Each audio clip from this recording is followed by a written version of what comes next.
नमस्कार दोस्तों, मैं विवेक एक बार फिर से अपने YouTube channel stock trading technique पर आपका हार्दिक स्वागत करता हूं। दोस्तों, आज भी हमने एक बहुत अच्छा सेशन कंप्लीट किया और अगर आप पिछले 3 दिन की मूवमेंट को देखें तो हमने तकरीबन 500 पॉइंट अपसाइड पर आज एक क्लोजिंग दिखाई है।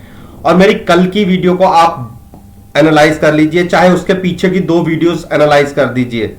मैंने क्या कहा था कि अगर 14,440 करोड़ होगा तो हम 630 तक जा सकते हैं। और कल की वीडियो में मैंने फिर कहा था कि 630-40 के आसपास की कोई भी put at the money by करके आप फ्यूचर्स को लॉन्ग कर लीजिए। 14,800 के टारगेट्स हो सकते हैं। और देखिए, आज हमने 200 पॉइंट 200 पॉइंट्स के आसपास का एक जंप दिखा के क्लोजिंग की है।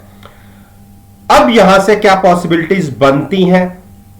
कल मंथली एक्सपायरी है और आप सब जानते हैं कि पोजीशनल सेंटीमेंट्स के हिसाब से मार्केट चलती है। कल के दिन के हिसाब में कोई भी इंडिकेटर्स काम नहीं करते।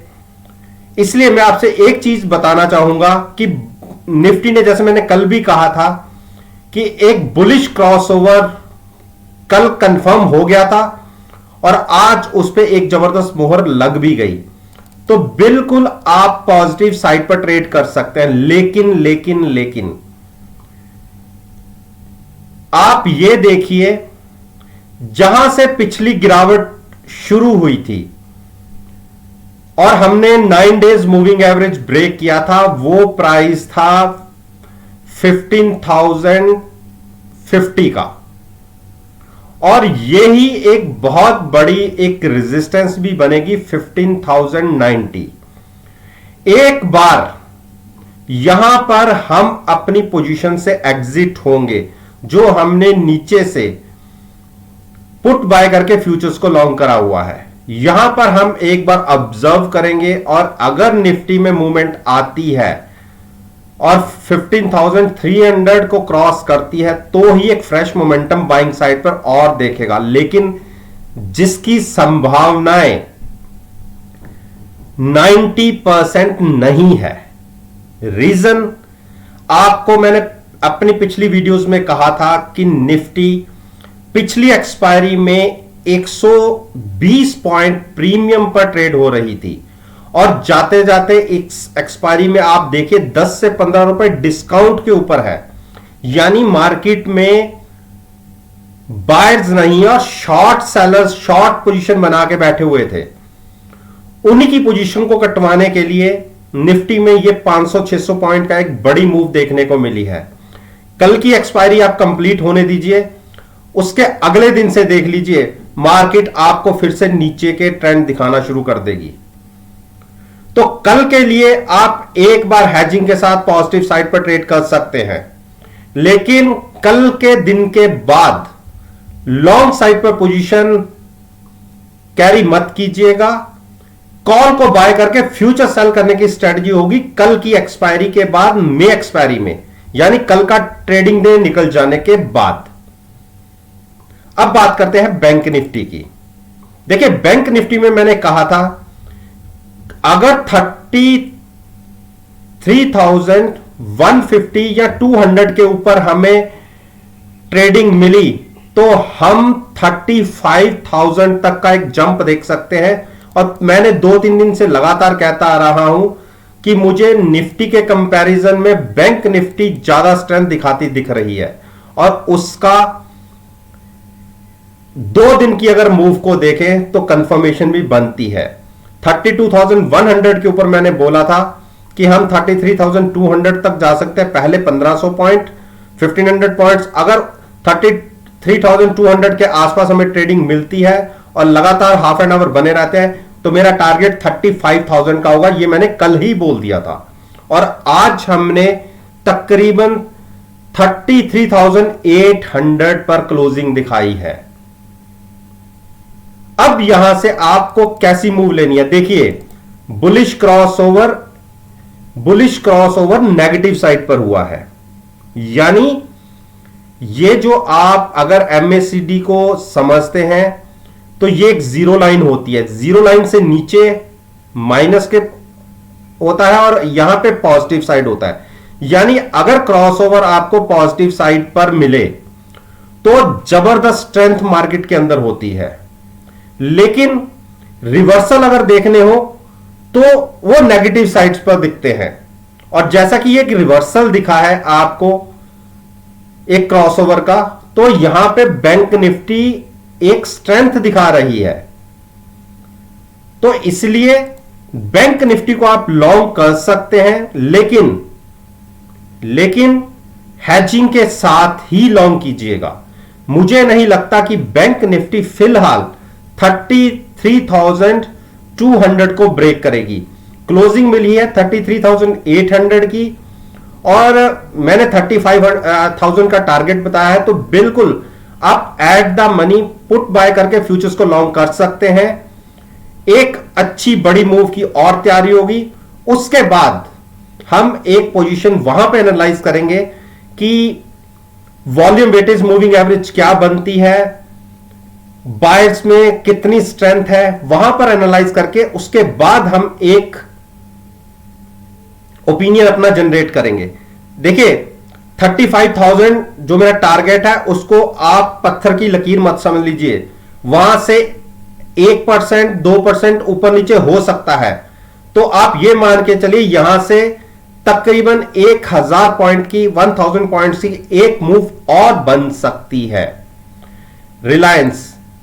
रिलायंस में देखिए जो मेरा टारगेट था 2010 का, जो मैंने अपनी पिछली 2-3 वीडियोस में बोला था और वहां तक आज छू लिया। और मैंने कल की वीडियो में यह भी बोला था कि अगर 2010 के आसपास प्राइस आए तो जो हमने 1900 की पुट बाय करके फ्यूचर्स को लॉन्ग किया हुआ है, एक बार हम अपना प्रॉफिट लेके एग्जिट होंगे और साइड पर होकर वेट एंड वॉच की स्ट्रेटजी क्रिएट करेंगे। अगर फिर से 1950 के आसपास प्राइस आता है तो वहां पर लॉन्ग करेंगे।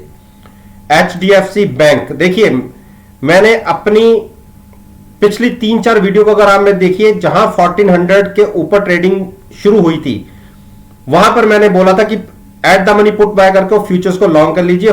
1445 के टारगेट के लिए बोला था, और अगर 1445 के ऊपर हमें ट्रेडिंग मिलती है तो हम इजीली 1475 तक छू लेंगे।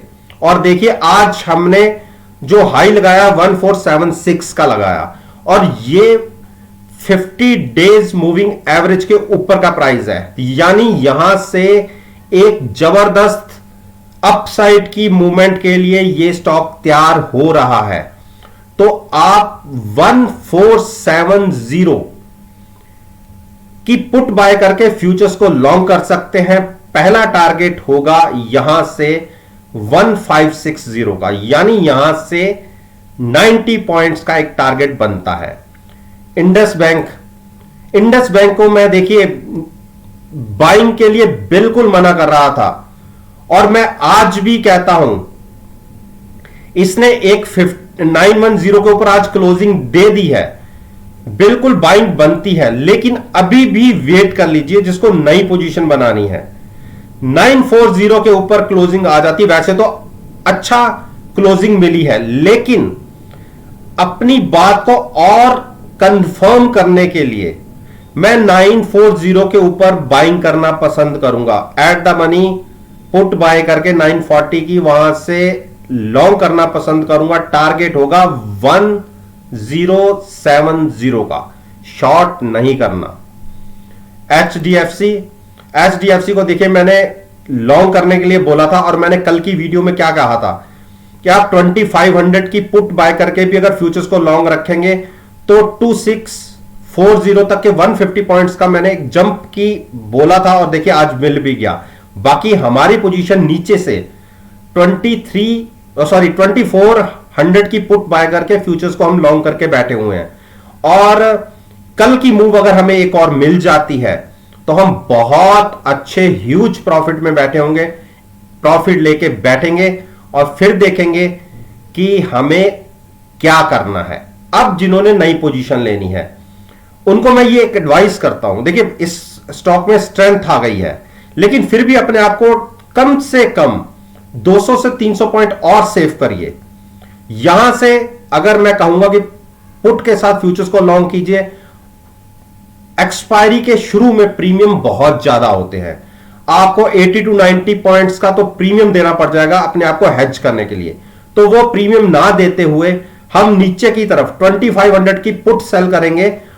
अगर हम 2500 की पुट सेल करते हैं तो भी मार्केट में हमारा होराइजन पॉजिटिव साइड पे है। और अगर गिरावट आ भी जाती है, आप देखिए जहां पे हमें क्लोजिंग मिली है और वहां से भी 70-80 पॉइंट नीचे, और उसके बाद जो प्रीमियम मिलता है उसके बाद आपका लॉस शुरू होगा। तो ट्रेडिंग क्राइटेरिया मैंने आपको बता दिया है, ट्रेड पॉजिटिव साइड पर लेना है।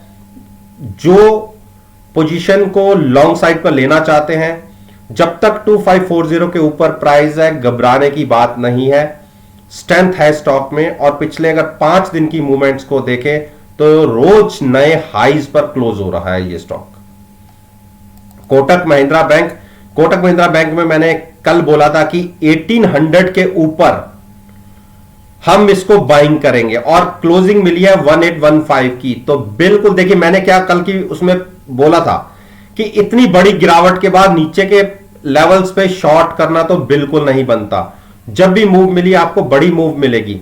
और देखिए 1768 के आसपास भी मैंने बहुत बोला कि at the money put buy करके फ्यूचर्स को लॉन्ग रखिए, आपको 1940 तक के टारगेट्स देखने को मिल सकते हैं। देखिए 1815 की क्लोजिंग मिली है, तो कल अगर हम पॉजिटिव ओपन होते हैं तो 1815 के आसपास की जो भी एट द मनी पुट होगी उसको बाय करके फ्यूचर्स को लॉन्ग कर लीजिए। एक अच्छी बड़ी मूव की तैयारी कर रहा है ये स्टॉक 1940 के टारगेट के लिए। आईसीआईसीआई बैंक में देखिए 2 दिन के कंसोलिडेशन के बाद एक बड़ी मूव। और मैंने क्या कहा था आपको कि 580 से नीचे ये स्टॉक अभी नहीं गिरता लगता। लेकिन एक चीज का आप खास ध्यान रखिएगा, ये जो गैप बना है, ये गैप बनने के लिए भी स्टॉक का प्राइस नीचे आता है। अब वो 640 पर जाके नीचे गिरे या यहीं से इस गैप को फिल कर दे, ये देखने वाली बात है। लेकिन अभी ये स्टॉक स्ट्रेंथ दिखा रहा है। और देखिए कल के कंपैरिजन में आज हम पॉजिटिव खुले और पॉजिटिव खुलते ही एक जबरदस्त बाइंग और हायर साइड पर क्लोजिंग। तो बिल्कुल जहां पे हमने यहां से जो अपनी पोजीशन बनाई थी उसको एक बार, मेरे टारगेट थे 630 के आसपास की, वहां पर हम एक बार एग्जिट करेंगे और अच्छा प्रॉफिट लेके घर जाएंगे। और फिर नेक्स्ट एक्सपायरी में देखेंगे कि हमें क्या करना है। उस केस में भी मेरी कोशिश होगी कि 580 के आसपास फिर से प्राइस आएगा तो हम लॉन्ग करेंगे, शॉर्ट नहीं करना। एक्सिस बैंक को मैंने कहा था कि 680 के ऊपर आप बाय कर सकते हैं। और देखिए इसने 680 को फिर से ब्रेक नहीं किया और 680 की पुट बाय करके भी किसी ने पिछले 3-4 दिन से भी फ्यूचर्स को लॉन्ग किया हुआ है, तो आज भी अच्छे प्रॉफिट में बैठे हुए हैं। अब इसका प्राइस आ जाता है 695 का।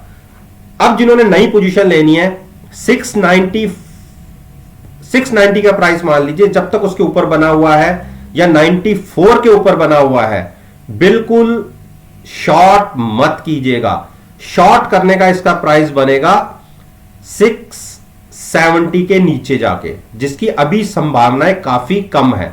तो लॉन्ग में पोजीशन ले सकते हैं। वो भी पोजीशन लेनी हो तो नेक्स्ट एक्सपायरी, मे की एक्सपायरी की लीजिएगा। 695 के आसपास की जो भी एट द मनी पुट होगी उसको बाय करके फ्यूचर्स को लॉन्ग कर सकते हैं। स्टेट बैंक ऑफ इंडिया को देखिए, आज इसने अपनी जो 50 डेज मूविंग एवरेज है उसके ऊपर ओपनिंग दी और 350 की पुट को मैंने कहा था कि बाय करके आप फ्यूचर्स लॉन्ग कर सकते हैं। आज हमने 63 के टारगेट देख लिए और मेरा मानना है कि हम 375, जैसे मैंने अपनी पहले भी बताया कि 373 और 375 के जोन तक ये स्टॉक जा सकता है। वहां पर जाके आप अपना प्रॉफिट लेके बुक करिएगा और गिरावट का वेट कीजिएगा। या शॉर्ट नहीं करनी, लेकिन तेजी खेलनी है। तेजी कैसे खेलनी है? कॉल बाय नहीं करनी, फ्यूचर्स बाय नहीं करना। जो नीचे की 350 की पुट सेल करके भी आप तेजी खेल सकते हैं। तो दोस्तों, ये मैंने निफ्टी इंडेक्स बैंक निफ्टी और फाइनेंशियल सेक्टर्स के स्टॉक्स जो इन दोनों इंडेक्स में बहुत अच्छी वेटेज रखते हैं, उनके ऊपर मैंने अपना ओपिनियन आपके साथ शेयर किया है। और अगर मेरी इस वीडियो को आप कल के सेशन यानी 29 अप्रैल के सेशन के साथ एनालाइज करेंगे, यकीन मानिएगा आपको बहुत अच्छे पॉजिटिव रिजल्ट्स देखने को मिलेंगे। अगर आप समझते हैं कि आपको इस वीडियो से कोई इंफॉर्मेशन मिली है तो मेरे चैनल पर मेरे साथ जुड़िए, उसको सब्सक्राइब कीजिए और साथ में बेल आइकन का बटन प्रेस करेंगे तो नोटिफिकेशन टाइम से आप तक डिलीवर हो जाएंगी। इस बात के साथ मैं आपसे विदा लेता हूं और एक नई वीडियो के साथ फिर से आपके सामने आऊंगा। तब तक के लिए धन्यवाद।